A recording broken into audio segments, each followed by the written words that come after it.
Okay, so I'm a random conservative guy. I've actually been following Julia Malott for a little while, and this is completely unscripted, so I'm going to do what I can. I would like to say, save the chubby unicorns because they need to be saved. But, anyways, the point is that I've been listening to what Julia Malott has been saying about transgender ideology, about how people have been getting along, and how it is that she has been, and yes, by the way, I did use she, and that's not because I'm forced to, but because actually she politely requested it.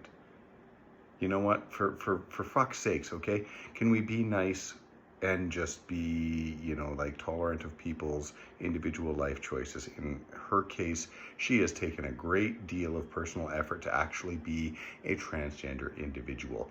And I say, you know what? Hey, if it's not happening in my bedroom, it's not my business. And, honestly, this is not somebody who simply put on you know, checked a box saying, hey, I'm female, so that they could win a powerlifting competition. This is somebody who's actually gone through full-on surgeries. You know what? Respect. Hey, you know what? You deserve to be called she.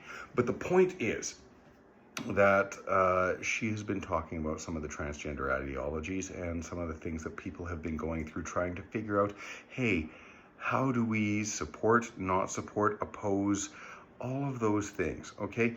You know what? First of all, she makes a good point, right? First of all, let's deal with the person.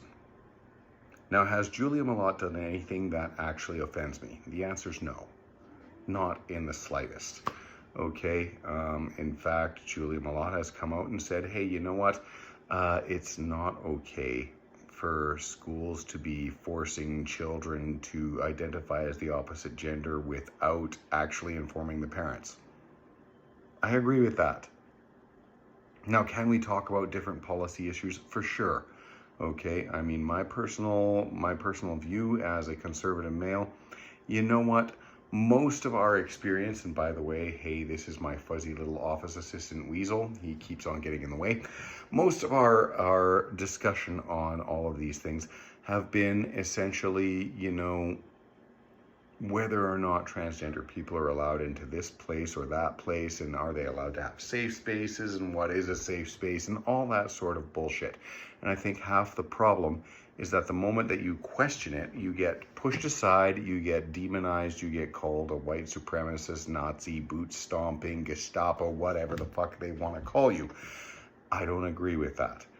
The way I see it, if your equipment matches the furniture, then you should have the ability to use that furniture. It's pretty simple. For those of you who are really opposed to transgender bathrooms or universal bathrooms, I would like to point you to your own home, where I guarantee you have a universal use bathroom.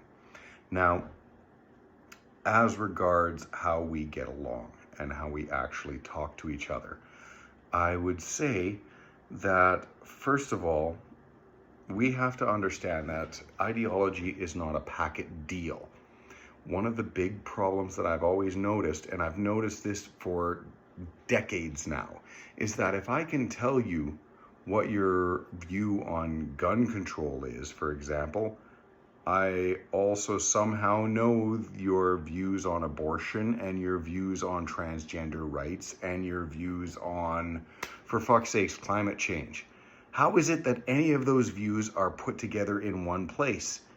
How is it that your view on climate change affects your view on gun control? Let's really think about this. I would like to point out that that means that the views that you hold are very likely packet deals, and they are not thought through, and they are simply tribal. So let's actually view our viewpoints one by one and say, hey, this is something that I think about, and maybe my tribe is dictating what I think. How is it that I can be a cis white male, and by the way, I do think cis is a slur because it's only ever been used as a slur in my opinion, okay?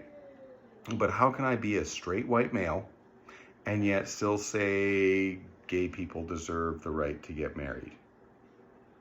And yet still say, hey, you know what? I think that actually gun rights are probably a good thing if the person getting the gun actually is trained and licensed and all that good stuff. Like, I think that we all need to really review that, right? How can I be on that side and still be a complete atheist where I say, you know what, I think organized religion is harmful, and yet still look at abortion and say, you know what, I think both sides are wrong. I think that there is a middle ground that we have to come to where we can decide that, hey, you know what, the extremes on both ends are completely wrong.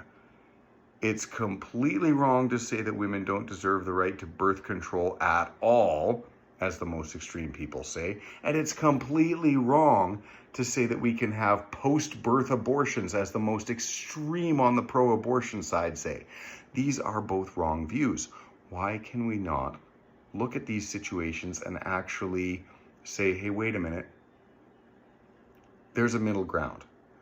There are some ideas that we can all follow and some ideas that are not going to work. And maybe I think that the biggest problem is that we've devolved into two sides, and those two sides have nothing but a package of beliefs instead of individually sorted through and thought through beliefs. So whatever it is that you believe, I want you to pull out those beliefs one by one and say, why do I believe this? Because chances are, most of what you believe is only because your side believes it. Those are my two thoughts. Those are my 2 cents, and I hope that helps everyone. So